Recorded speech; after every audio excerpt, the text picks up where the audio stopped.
ঘরে বাইরে সবখানেই নিরাপত্তাহীন হয়ে পড়ছে শিশুরা, বাড়ছে ধর্ষণ ও খুনের মতো নৃশংসতা। সামাজিক অস্থিরতা আর বিচারহীনতার সংস্কৃতি দায়ী বলছেন বিশেষজ্ঞরা।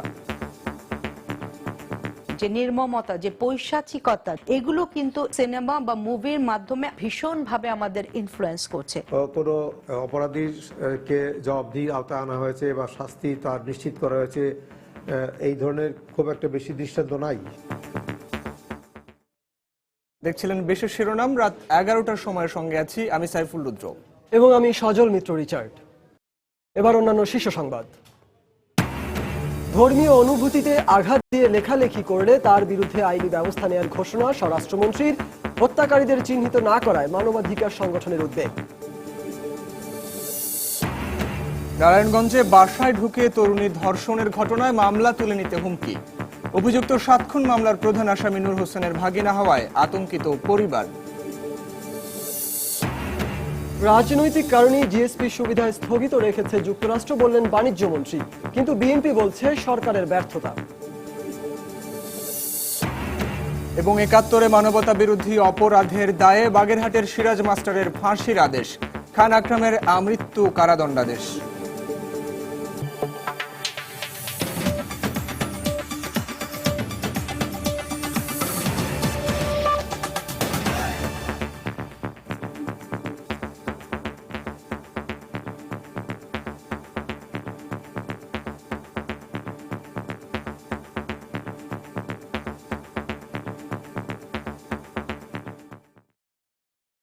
ঘরে বাইরে সবখানেই নিরাপত্তাহীন হয়ে পড়ছে শিশুরা। বাংলাদেশ শিশু অধিকার ফোরামের হিসেবে গত 3.5 বছরে ধর্ষণ ও খুনের মতো নৃশংসতার শিকার হয়েছে 1800 শিশু। অন্যদিকে বিবিএস এর জরিপ বলছে পরিবারে বাবা মায়ের হাতে মারধরের শিকার হচ্ছে 2/3 শিশু। বিশেষজ্ঞরা বলছেন সামাজিক অস্থিরতা আর বিচারহীনতার সংস্কৃতির কারণেই বাড়ছে শিশুদের প্রতি নৃশংসতা। বিস্তারিত তাফসির বাবুর রিপোর্টে। নোয়াখালীতে নিরপরাধ কিশোর মিলনকে এভাবে হত্যার উদ্দেশ্যে উন্মত্ত জনতার হাতে ছেড়ে দেয় খোদ আইন শৃঙ্খলা বাহিনী। 4 বছর পর এই হত্যার বিচারও ধামাচাপা দেয় পুলিশ। এরপর পৈশাচিক কায়দায় সিলেটে রাজন আর রাজধানীতে নাজিম হত্যা। তারপর রাগিব, রবিউল সহ আসতে থাকে একের পর এক শিশু হত্যার খবর। বাবা মায়ের হাতেও নিষ্পাপ শিশু হত্যার ঘটনা প্রকাশিত হয়। সব মিলিয়ে হঠাৎ করেই শিশু হত্যার খবরে ভরে ওঠে সংবাদপত্রের পাতা। শিশু অধিকার ফোরামের প্রতিবেদন বলছে প্রতি বছরই পাল্লা দিয়ে বাড়ছে শিশু হত্যা ও ধর্ষণের ঘটনা। বিশ্লেষকরা বলছেন আকাশ সংস্কৃতির প্রভাবে সমাজে তৈরি হচ্ছে অস্থিরতা, বাড়ছে খুনির সংখ্যা। এখন সমাজে যে অপরাধের যে ধরন, যে নির্মমতা, যে পৈশাচিকতা, এগুলো কিন্তু সিনেমা বা মুভির মাধ্যমে ভীষণভাবে আমাদের ইনফ্লুয়েন্স করছে। মানুষের মধ্যে অস্থিরতা বাড়ছে, সহনশীলতাটা কমছে। যারা এই ধরনের অপরাধ সংগঠিত করছে তাদের সামনে তো কোনো অপরাধীকে জবাবদিহির আওতায় আনা হয়েছে বা শাস্তি তার নিশ্চিত করা হয়েছে, এই ধরনের খুব একটা বেশি দৃষ্টান্ত নাই।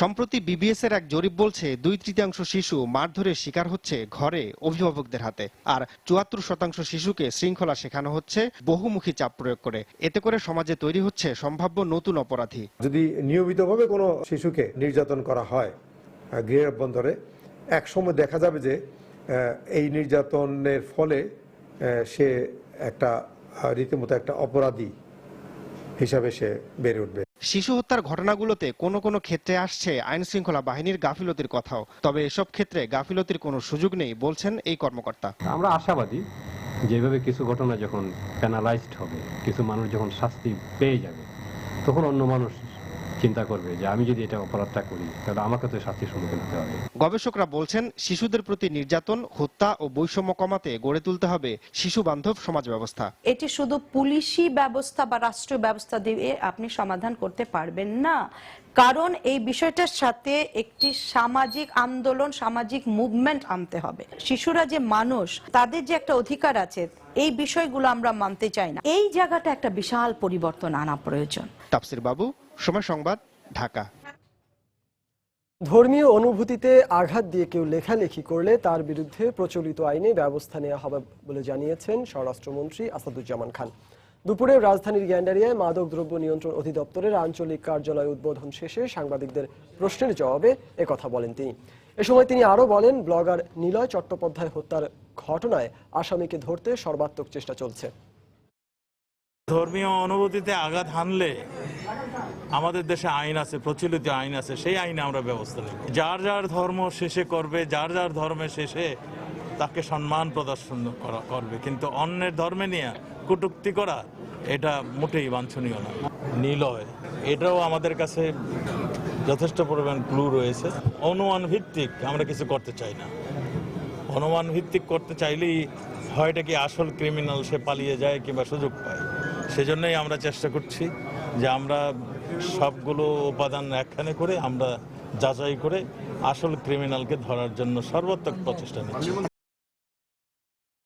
মুক্তমনা লেখকদের ওপর সরকারের বিভিন্ন সংস্থার নজরদারির ঘোষণায় গভীর উদ্বেগ প্রকাশ করেছে মানবাধিকার সংস্থা আইন ও সালিশ কেন্দ্র। বিকেলে গণমাধ্যমে পাঠানো সংস্থাটির নির্বাহী পরিচালক সুলতানা কামাল স্বাক্ষরিত এক বিজ্ঞপ্তিতে এ উদ্বেগ জানানো হয়। বিজ্ঞপ্তিতে উল্লেখ করা হয়, একের পর এক মুক্তমনা লেখক হত্যার ঘটনায় আইন শৃঙ্খলা রক্ষাকারী বাহিনী অপরাধীদের চিহ্নিত করতে ব্যর্থ হয়েছে। এই অবস্থায় সরকারি বিভিন্ন বাহিনীর এমন ঘোষণা হতাশাজনক। এমন সিদ্ধান্তে অপরাধীরা উৎসাহিত হবে বলেও বিজ্ঞপ্তিতে বলা হয়।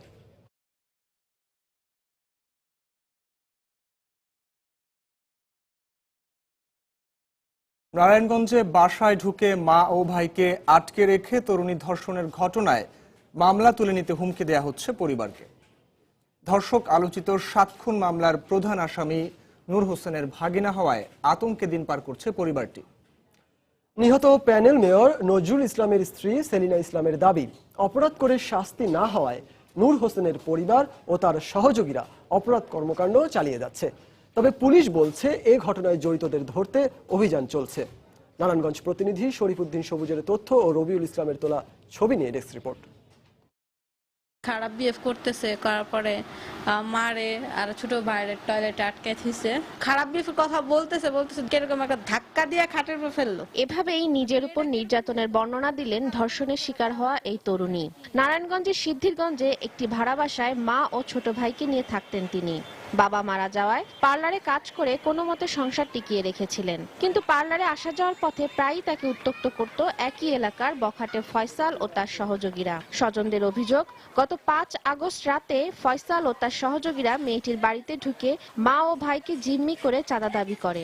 চাঁদা না দেয়ায় ফয়সাল তাকে জোর করে ধর্ষণ করে, এমনকি পরে অশ্লীল ছবি ও ভিডিও ধারণ করে এলাকায় ছড়িয়ে দেয়। ধর্ষক ফয়সাল 7 খুন মামলার প্রধান আসামি নূর হোসেনের ভাগ্নে হওয়ায় আতঙ্কে দিন পার করছে পরিবারটি। বাইরে হতে পারে না, আমার মেয়েটার পয়সা দিয়ে আমি ঘর ভাড়া দিতাম, আমার ছেলে তো খাইতাম, এখন আমার কে চালাবে, কে পরিচালনা করবে? ফয়সাল আমার ছেলেটাকে এমন হুমকি দিচ্ছে, আর ছোট ভাই তো নিচে কিডন্যাপ করে। 7 খুন মামলার বাদী ও নিহত প্যানেল মেয়র নজরুল ইসলামের স্ত্রী সেলিনা ইসলামের দাবি, প্রভাবশালী হওয়ায় অপরাধ করে বারবার পার পেয়ে যাওয়ায় নূর হোসেনের সহযোগীদের অপরাধের মাত্রা বেড়েই চলেছে। এজাহারভুক্ত আসামিদের নাম বাদ পড়ে, কিন্তু তাদেরকে না ধরে জিজ্ঞেস না করে যেভাবে নাম বাদ দেওয়া হলো, প্রশাসন যদি এদের কোনো ব্যবস্থা না নেয়, ভবিষ্যতে 7 মার্ডারের মতন আরো বড় বড় ঘটনা এই এলাকায় ঘটবে। এরই মধ্যে ফয়সালকে গ্রেফতার করেছে পুলিশ। মামলা হওয়ার পর আমি কালকে রাত্রে অভিযান করে ফয়সালকে আমি গ্রেফতার করি। বাকিদেরকেও গ্রেফতারের চেষ্টা অব্যাহত আছে। গত 8 আগস্ট ফয়সাল, প্রান্ত ও রাসেলকে আসামি করে সিদ্ধিরগঞ্জ থানায় একটি মামলা দায়ের করেন নির্যাতিতার মা। সময় সংবাদ, নারায়ণগঞ্জ। যুক্তরাষ্ট্র রাজনৈতিক কারণে বাংলাদেশের জিএসপি সুবিধা স্থগিত রেখেছে বলে মন্তব্য করেছেন বাণিজ্য মন্ত্রী তোফায়েল আহমেদ। দুপুরে সচিবালয়ে মন্ত্রী সাংবাদিকদের বলেন, বাংলাদেশে পণ্যের শুল্কমুক্ত সুবিধা বা জিএসপি পেতে যুক্তরাষ্ট্রের সব শর্ত পূরণ করা হয়েছে। এ সময় তিনি বলেন, জিএসপি সুবিধা পেতে আর কোনো উদ্যোগ সরকার নেবে না। রাজনৈতিকভাবে বাংলাদেশকে বিবেচনা করা ছাড়া এটা না পাওয়ার কোনো কারণ নেই। যেখানে মার্কিন যুক্তরাষ্ট্রের প্রেসিডেন্ট বারাক ওবামা নাইরোবিতে বাংলাদেশের প্রশংসা করেছেন, সেখানে সামান্য জিএসপি সুবিধা না পাওয়ার কোনো কারণ নেই। WTOর সিদ্ধান্ত মোতাবেক মার্কিন যুক্তরাষ্ট্র ছাড়া সকলেই আমাদেরকে duty free, quota free market access দিয়েছে। যে শর্ত 16টা তারা দিয়েছিল আমরা পূরণ করেছি। আমার ধারণা জন্মেছে এই শর্তের থেকেও আরো বেশি যদি কিছু আমরা করি, তারপরে তারা এই যে স্থগিতাদেশ প্রত্যাহার করবে না। তো আমরা আশা করব যে আমাদের সাথে যেহেতু টিকফা আছে, তার আওতায় তারা আগামী দিনগুলোতে এটা বিবেচনা করবে, এই স্থগিতাদেশটা তারা প্রত্যাহার করবে। এদিকে বিএনপির পক্ষ থেকে বলা হয়েছে, মার্কিন যুক্তরাষ্ট্রের সাথে পররাষ্ট্র মন্ত্রণালয়ের তিক্ত সম্পর্কের কারণেই জিএসপি সুবিধা থেকে বঞ্চিত হয়েছে বাংলাদেশ। বিকেলে রাজধানী নয়াপল্টনের সংবাদ সম্মেলনে দলের আন্তর্জাতিক বিষয়ক সম্পাদক আসাদুজ্জামান রিপন এই কথা বলেন। মার্কিন যুক্তরাষ্ট্রের তরফ থেকে জিএসপি সুবিধা না পাওয়ার বিষয়টি অত্যন্ত উদ্বেগজনক। জিএসপি সুবিধা না পাওয়ার ক্ষেত্রে হচ্ছে মার্কিন যুক্তরাষ্ট্রের সাথে বাংলাদেশের সম্পর্কের তিক্ততা। এই বিষয়টিও বাংলাদেশ জাতীয়তাবাদী দল উদ্বিগ্ন। কেন বাংলাদেশ জিএসপি সুবিধা পেল না, তার কারণটি সরকারকেই ব্যাখ্যা করতে হবে।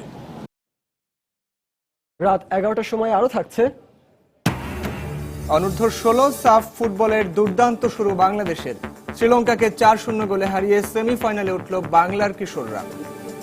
৭১ মানবতা বিরোধী অপরাধের দায়ে বাগেরহাটের শেখ সিরাজুল হক ওরফে সিরাজ মাস্টারকে মৃত্যুদণ্ড ও খান আকরাম হোসেনকে আমৃত্যু কারাদণ্ডাদেশ দিয়েছেন ট্রাইব্যুনাল 1।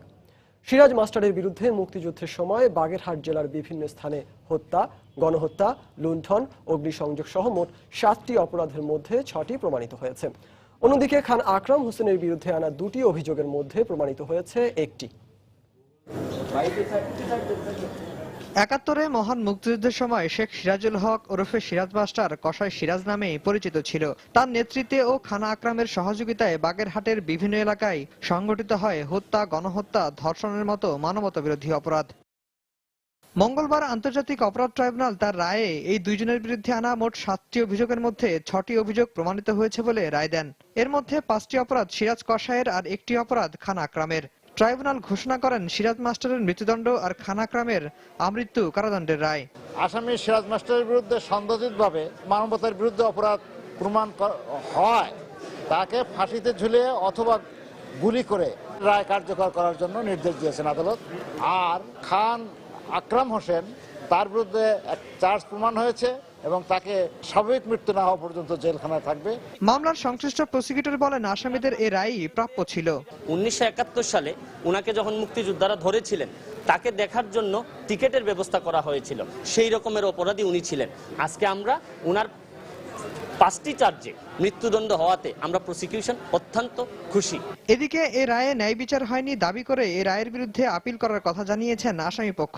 আমরা অবশ্যই এ রায়ে সংক্ষুব্ধ এবং উচ্চ আদালতে আমরা অ্যাপিল করব। 2টি চার্জে আমরা ন্যায় বিচার পেয়েছি এবং 3 নম্বর চার্জ অর্থাৎ টোটাল চার্জের 7 ফজলুল হক শিকদার মার্ডার কেসে আমরা ন্যায় বিচার পাইনি। গত বছরের 5 নভেম্বর সিরাজ মাস্টার, খান আকরাম ও আব্দুল লতিফ তালুকদারের বিচার শুরু হয়। তবে বিচার চলাকালে আব্দুল লতিফ তালুকদার মারা গেলে তার বিরুদ্ধে আনা অভিযোগ অকার্যকর ঘোষণা করেন ট্রাইব্যুনাল। আন্তর্জাতিক অপরাধ ট্রাইব্যুনাল তার রায়ে বলেছেন, সিরাজ মাস্টারের অপরাধের গভীরতা এতটাই বেশি যে তার প্রত্যেকটি অভিযোগেই পৃথকভাবে মৃত্যুদণ্ডই কাম্য ছিল। তবে সরকার চাইলে ফাঁসিতে ঝুলিয়ে অথবা তাকে ফায়ারিং স্কোয়াডে দিয়ে মৃত্যুদণ্ড কার্যকর করতে পারে। আর এ নিয়ে 2টি ট্রাইব্যুনালে 21টি মামলায় 24 জনের রায় ঘোষণা সমাপ্ত করল আন্তর্জাতিক অপরাধ ট্রাইব্যুনাল। আন্তর্জাতিক অপরাধ ট্রাইব্যুনাল থেকে আফজাল হোসেন, সময় সংবাদ, ঢাকা।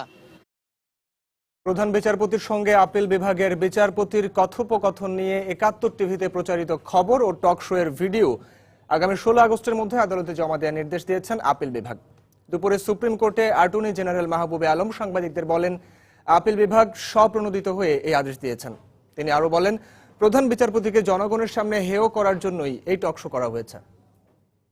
টক শো সংক্রান্ত যাবতীয় যারা সম্প্রচার করেছে তার অডিও ক্যাসেট আদালতের সামনে হাজির করার জন্য, এবং আমাকে নির্দেশ দেওয়া হয়েছে তাদেরকে এটা জানিয়ে দেওয়ার জন্য। 16 আগস্টের ভিতরে তারা অডিও ক্যাসেট, ভিডিও ক্যাসেট আদালতে দাখিল করবেন। প্রধান বিচারপতির ছবি দিয়ে এবং আরেকজন ব্যক্তি তার কোনো ছবি না দিয়ে তারা যেভাবে এটাকে প্রচার করেছে, আমার বিবেচনায় এটা নিশ্চয়ই আদালত অবমাননা হয়। এটাকে প্রচার করে জনসমক্ষে দেশবাসীর সামনে প্রধান বিচারপতিকে হেয় করার একটি প্রচেষ্টা চালানো হয়েছে। 20টি ড্রেজার সংগ্রহ প্রকল্প সহ 2384 কোটি টাকা ব্যয়ে 7টি প্রকল্পের অনুমোদন দিয়েছে জাতীয় অর্থনৈতিক পরিষদের নির্বাহী কমিটি একনেক। সকালে রাজধানীর শেরেবাংলা নগরে এনইসি সম্মেলন কক্ষে প্রধানমন্ত্রী শেখ হাসিনার সভাপতিত্বে বৈঠকে এই অনুমোদন দেয়া হয়। প্রকল্প 7টির মধ্যে 6টি নতুন এবং 1টি সংশোধিত। সভা শেষে সংবাদ সম্মেলনে এ তথ্য জানান পরিকল্পনা মন্ত্রী আ.হ.ম মুস্তফা কামাল। অন্য প্রকল্পের মধ্যে রয়েছে গোদাগাড়ি আমনুরা নাচল পার্বতীপুর আড্ডা সড়ক উন্নয়ন, রংপুর সিটি কর্পোরেশনের উন্নয়ন, সোনাহাট স্থলবন্দর উন্নয়ন ও বিজিবি সদর দপ্তরে 15 তলা বিশিষ্ট 2টি আবাসিক ভবন নির্মাণ প্রকল্প।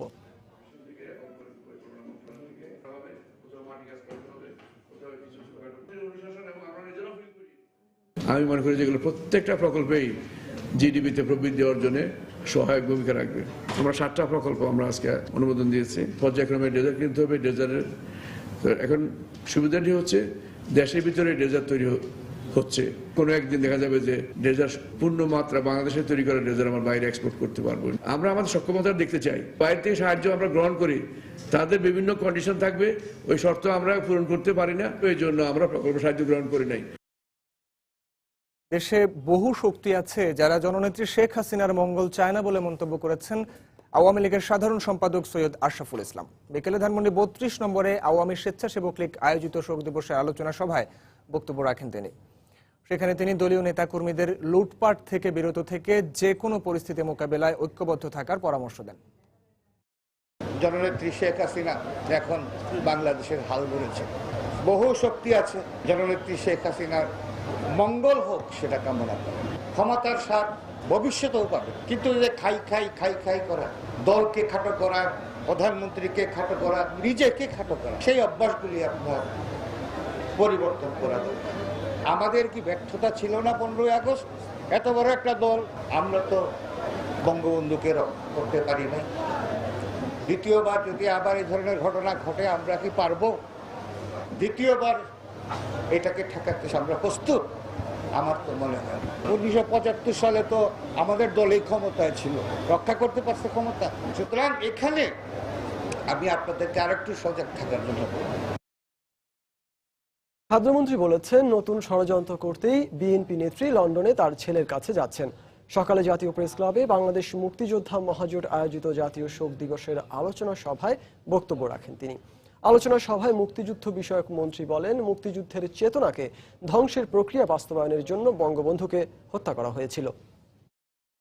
বঙ্গবন্ধুর হত্যা, সেই হত্যাটা ছিল আমাদের যে মুক্তিযুদ্ধের যে চেতনা, যে আদর্শ, সেটাকে নস্যাৎ করার জন্য। কারণ যারা ক্ষমতা এসছে আইসেই ঠিক মুক্তিযুদ্ধের চেতনা বিরোধী কাজ এদেশে শুরু করেছিলেন। খালেদা জিয়া আবার তার ওই যার সাথে আইএস কানেকশন, যার সাথে জঙ্গি কানেকশন, যার সাথে আল কায়দা কানেকশন, সেই পুত্রের সাথে আবার লন্ডনে দেনদার করতে যাচ্ছে। কি পরিকল্পনা সেখানে করে আসেন, আবার কোন পথে হাঁটেন বাংলাদেশে এসে বলা মুশকিল। আসবেন, পরামর্শ করার জন্য গেছেন। বাংলাদেশে এই সমস্ত জঙ্গিদের গডফাদার যিনি, তার পুত্রের সাথে পরামর্শ করার জন্য তিনি লন্ডন গেছেন। বঙ্গবন্ধু হত্যার বিচার স্পষ্ট কথা, তদন্তে মোস্তাকের নাম এসেছে, মাহু আলম চাষির নাম এসেছে, জিয়া রহমানের নাম এসেছে তদন্তে। তাদের বিরুদ্ধে তারা চার্জশিটেড হয় নাই, যেহেতু তারা মৃত ব্যক্তি। মৃত ব্যক্তির নামে চার্জশিট হয় না। গাজীপুরের কালিয়াকৈর হাইটেক পার্ক উন্নয়নের জন্য বাংলাদেশ টেকনো সিটি লিমিটেডের সাথে চুক্তি সই করেছে হাইটেক পার্ক কর্তৃপক্ষ। মঙ্গলবার রাতে রাজধানীর একটি হোটেলে এই চুক্তি স্বাক্ষর অনুষ্ঠানের উদ্বোধন করেন আইনমন্ত্রী আনিসুল হক। চুক্তি অনুযায়ী আগামী 40 বছরের জন্য টেকনো সিটি লিমিটেড পার্কের 3 নম্বর ব্লকে নকশা প্রণয়ন ও পরিচালনার দায়িত্ব পালন করবে। এছাড়াও অবকাঠামো নির্মাণের পাশাপাশি ইউটিলিটি সুযোগ, পার্কের অভ্যন্তরীণ রাস্তা নির্মাণ সহ উচ্চ গতি সম্পন্ন ফাইবার সংযোগ স্থাপন করবে প্রতিষ্ঠানটি। অনুষ্ঠানে তথ্য ও যোগাযোগ প্রযুক্তি প্রতিমন্ত্রী জুনায়েদ আহমেদ পলক ছাড়াও দেশ ও দেশের বাইরের তথ্য প্রযুক্তি বিশেষজ্ঞরা উপস্থিত ছিলেন। মালয়েশিয়ায় জনশক্তি পাঠানোর বিষয়ে এখনো কোনো সিদ্ধান্ত হয়নি, তাই দেশটিতে যাওয়ার জন্য আগ্রহী প্রার্থীদের কারো সঙ্গে টাকা লেনদেন না করার পরামর্শ দিয়েছেন প্রবাসী কল্যাণ ও বৈদেশিক কর্মসংস্থান মন্ত্রী নুরুল ইসলাম বিএসসি। সকালে প্রবাসী কল্যাণ ভবনে মালয়েশিয়ার একটি প্রতিনিধি দলের সঙ্গে বৈঠক শেষে তিনি সাংবাদিকদের প্রশ্নের জবাবে একথা জানান। মন্ত্রী জানান, মালয়েশিয়ায় কৃষিকাজ, কারখানা সহ বিভিন্ন সেক্টরে লোক নেওয়া হবে, তবে বাংলাদেশ থেকে কতজন নেওয়া হবে সেই বিষয়ে এখনো কোনো সিদ্ধান্ত জানায়নি প্রতিনিধি দলটি। মালয়েশিয়ার 4 সদস্যের প্রতিনিধিদের সঙ্গে প্রথমে বৈঠক করেন প্রবাসী কল্যাণ ও বৈদেশিক মন্ত্রী। এরপর বিভিন্ন মন্ত্রণালয়ের সচিব পর্যায়ের কর্মকর্তাদের সঙ্গে বৈঠক করে প্রতিনিধি দলটি।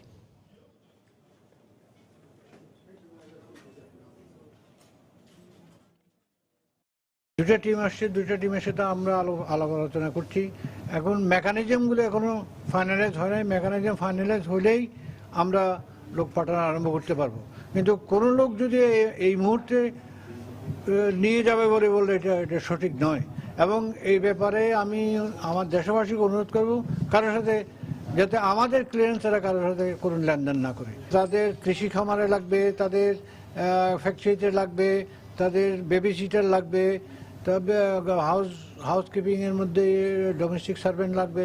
এই সেক্টরগুলোকে আমরা প্রাধান্য দিচ্ছি। মিয়ানমার থেকে চতুর্থ দফায় ফেরত আনা 159 বাংলাদেশের মধ্যে অপ্রাপ্তবয়স্ক 17 জনকে রেড ক্রিসেন্টের জিম্মায় স্বজনদের কাছে হস্তান্তরের নির্দেশ দিয়েছেন আদালত। দুপুরে কক্সবাজার সিনিয়র জুডিশিয়াল ম্যাজিস্ট্রেট আদালতের বিচারক সুশান্ত প্রসাদ চাকমা এই আদেশ দেন। দুপুর 1টার দিকে জেলা গোয়েন্দা পুলিশের একটি দল অপ্রাপ্তবয়স্ক 17 জনকে সিনিয়র জুডিশিয়াল ম্যাজিস্ট্রেটের আদালতে নিয়ে আসেন। এ সময় আদালত তাদের সঙ্গে কথা বলে রেড ক্রিসেন্টের জিম্মায় বাড়িতে পৌঁছে দেওয়ার নির্দেশ দেন। একই সঙ্গে হস্তান্তরের পর আদালতে প্রতিবেদন দাখিলেরও নির্দেশ দেওয়া হয়েছে। এদিকে রেড ক্রিসেন্ট কর্তৃপক্ষ ইতোমধ্যে হস্তান্তরের প্রক্রিয়া শুরু করেছে। এছাড়া বাকি 142 জনকে বাড়ি পৌঁছানোরও ব্যবস্থা করা হবে বলে জানিয়েছেন আন্তর্জাতিক অভিবাসন সংস্থা।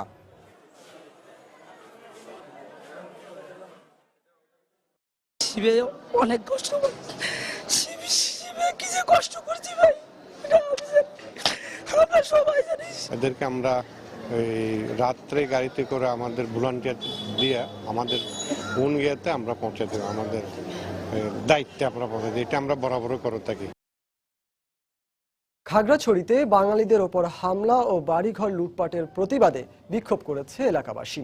তবে অনাকাঙ্ক্ষিত পরিস্থিতি এড়াতে ঘটনাস্থল পরিদর্শন করেছেন সেনাবাহিনী, পুলিশ ও প্রশাসনের ঊর্ধ্বতন কর্মকর্তারা। পুলিশ জানায় সকালে গুইমারা উপজেলার হাড়িমুড়া এলাকায় সড়ক অবরোধ করে বিক্ষোভ করে স্থানীয় বাঙালিরা। খবর পেয়ে পুলিশ, আনসার ও সেনাবাহিনীর সদস্যরা ঘটনাস্থলে গিয়ে পরিস্থিতি শান্ত করেন। এ সময় ঘটনা তদন্ত করে দোষীদের বিচারের আশ্বাস দেওয়া হয়।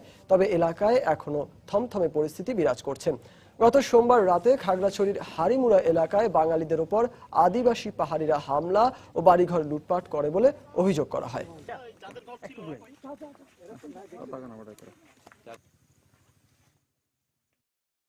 83-তে যে কবিলাত গুলা সরকার আমাদেরকে দিছে, সে আমাদের কবিলাত থাকাকালীনে আমরা জমিনে যাইতে পারতেছি না, চাষ করতে পারতেছি না, বাগান করতে পারতেছি না। আমরা বাগান করলে তারা বাগান কাইটা দেয়। ঘর দুয়ার পোড়াইতেছে, ভাঙচুর করতেছে।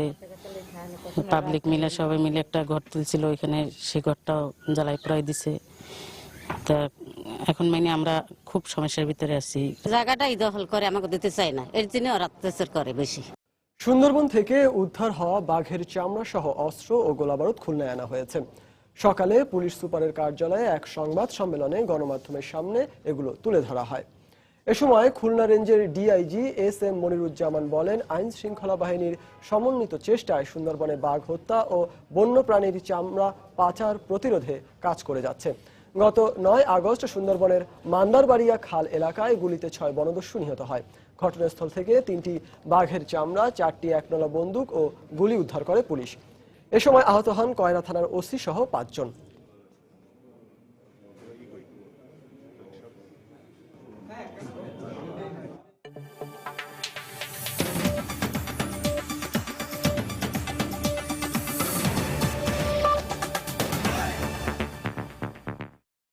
গত বছর পূর্ব ইউক্রেনে মালয়েশীয় বিমান MH17 বিধ্বস্ত হওয়ার ঘটনাস্থলে রুশ ক্ষেপণাস্ত্রের একটি অংশ পাওয়ার দাবি করেছেন নেদারল্যান্ডসের তদন্তকারীরা। তাদের বরাত দিয়ে মঙ্গলবার বিবিসি জানায়, উদ্ধার হওয়া ক্ষেপণাস্ত্রের অংশটি রাশিয়ার ভূমি থেকে আকাশের লক্ষ্যবস্তুতে আঘাত হানতে সক্ষম বাঘ মিসাইলের অংশ হয়ে থাকতে পারে। তবে ওই ঘটনার জন্য নির্দিষ্টভাবে কাউকে দায়ী করা হয়নি। পূর্ব ইউক্রেনে ওই বিমান বিধ্বস্তের ঘটনা তদন্তের দায়িত্বে থাকা যৌথ তদন্ত দল জিআইটি ও ডাচ সেফটি বোর্ডের যৌথ বিজ্ঞপ্তিতে এই তথ্য তুলে ধরা হয়। আগামী অক্টোবরে এই সংক্রান্ত তদন্তের চূড়ান্ত প্রতিবেদন প্রকাশ করতে পারে ডাচ তদন্তকারীরা। গত বছর জুলাইয়ে রুশ বিদ্রোহীদের নিয়ন্ত্রণে থাকা পূর্ব ইউক্রেনে MH17 ফ্লাইটটি বিধ্বস্তের ঘটনায় 298 জন আরোহীর সবাই নিহত হয়। এই ঘটনার জন্য রাশিয়া এবং ইউক্রেন একে অপরকে পাল্টাপাল্টি দায়ী করে আসছে।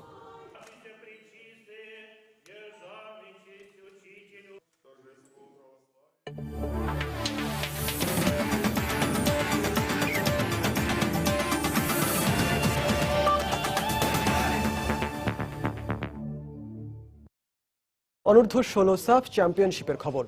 কিশোর সাফ ফুটবলে দুর্দান্ত শুরু করেছে বাংলাদেশ। নিজেদের প্রথম ম্যাচে শ্রীলঙ্কাকে 4-0 গোলে উড়িয়ে দিয়েছে বাংলার কিশোররা। আর এই জয়ের ফলে সেমিফাইনাল নিশ্চিত করেছে গোলাম রব্বানী জিলানির শিষ্যরা। অন্যদিকে বাংলাদেশের কাছে হেরে আসর থেকে বিদায় নিল লঙ্কানরা। সিলেট জেলা স্টেডিয়ামে ঘরের মাটিতে শ্রীলঙ্কার বিপক্ষে জয়ের স্বপ্ন নিয়ে মাঠে নামে বাংলাদেশ। এতে খেলার শুরু থেকেই আক্রমণাত্মক ফুটবল খেলতে থাকে স্বাগতিকরা। তাই ফলটাও লাল সবুজের প্রতিনিধিরা পেয়ে যায় খুব দ্রুত। খেলার 4 মিনিটে নিপুর গোলে এগিয়ে যায় বাংলাদেশ। প্রথমার্ধে লিড নেওয়া স্বাগতিকরা দ্বিতীয়ার্ধে আরো আগ্রাসী ঢঙে খেলতে থাকে। এতে খেলার 60 মিনিটে রাকিবের গোলে ব্যবধান দ্বিগুণ করে গোলাম রব্বানীর শিষ্যরা। এরপরও চলতে থাকে বাংলাদেশ দলের মুহুর্মুহু আক্রমণ, যাতে ভেঙে পড়ে শ্রীলঙ্কার রক্ষণভাগ। এই সুযোগে খেলার 76 মিনিটে আতিকুজ্জামান গোল করে বাংলাদেশকে আবার খুশিতে মাতান। 3 গোলে এগিয়ে থাকা বাংলাদেশের কিশোররা আরও বেশি উজ্জীবিত হয়ে খেলতে থাকে। এর ফলে খেলার 86 মিনিটে নিপু ব্যক্তিগত দ্বিতীয় গোল করলে 4-0 গোলের ব্যবধানে বড় জয় নিয়ে মাঠ ছাড়ে শাওনের দল। সেই সঙ্গে স্বাগতিকদের নিশ্চিত হয় সেমিফাইনাল। বাংলাদেশ ফুটবল ফেডারেশনের সঙ্গে কাজ করতে প্রাথমিকভাবে চুক্তিবদ্ধ হয়েছে যুক্তরাজ্য ভিত্তিক প্রতিষ্ঠান সকার লীগ ইন্টারন্যাশনাল। চুক্তি অনুযায়ী আগামী মৌসুমে বাংলাদেশ প্রিমিয়ার লিগে পৃষ্ঠপোষকতা করবে এই প্রতিষ্ঠানটি। তবে প্রিমিয়ার লিগ আয়োজন নিয়ে আলোচনা হলেও বাংলাদেশ সকার লীগ নিয়ে এসএলআই সঙ্গে কোনো চুক্তিতে যায়নি বাফুফে। আজ সাংবাদিকদের এই বিষয়গুলো নিশ্চিত করেন বাংলাদেশ ফুটবল ফেডারেশনের সভাপতি কাজী সালাউদ্দিন। নেক্সট ইয়ারের বাংলাদেশ প্রিমিয়ার লিগ তারা স্পন্সর করবে, বিএসএল যেটা, এর পরেরটা আমরা আবার ডিসকাস করব in a different manner. But এখনকার সোফার মনে হচ্ছে যে আমরা we are in agreement of what we are doing and I think the future will be very good for it. রাত 11টার সময় এ পর্যায়ে শীর্ষ সংবাদ জানিয়ে দিচ্ছি আরেকবার। ধর্মীয় অনুভূতিতে আঘাত দিয়ে লেখালেখি করলে তার বিরুদ্ধে আইনি ব্যবস্থা নেওয়ার ঘোষণা স্বরাষ্ট্রমন্ত্রীর। হত্যাকারীদের চিহ্নিত না করায় মানবাধিকার সংগঠনের উদ্বেগ। নারায়ণগঞ্জে বাসায় ঢুকে তরুণী ধর্ষণের ঘটনায় মামলা তুলে নিতে হুমকি। অভিযুক্ত 7 খুনের মামলার প্রধান আসামি নূর হোসেনের ভাগিনা হওয়ায় আতঙ্কিত পরিবার। রাজনৈতিক কারণে জিএসপি সুবিধা স্থগিত রেখেছে যুক্তরাষ্ট্র বললেন বাণিজ্য মন্ত্রী, কিন্তু বিএনপি বলছে সরকারের ব্যর্থতা। ৭১ মানবতা বিরোধী অপরাধের দায়ে বাগেরহাটের সিরাজ মাস্টারের ফাঁসির আদেশ। খান আকরামের আমৃত্যু কারাদণ্ডাদেশ। এবং ঘরে বাইরে সবখানে নিরাপত্তাহীন হয়ে পড়ছে শিশুরা, বাড়ছে ধর্ষণ ও খুনের মতো নৃশংসতা। সামাজিক অস্থিরতা আর বিচারহীনতার সংস্কৃতি দায়ী বলছেন বিশেষজ্ঞরা। এ ছিল রাত 11টার সময়। যে কোনো খবর পেতে ভিজিট করুন সময়নিউজ.tv। সঙ্গে থাকুন সময়ের।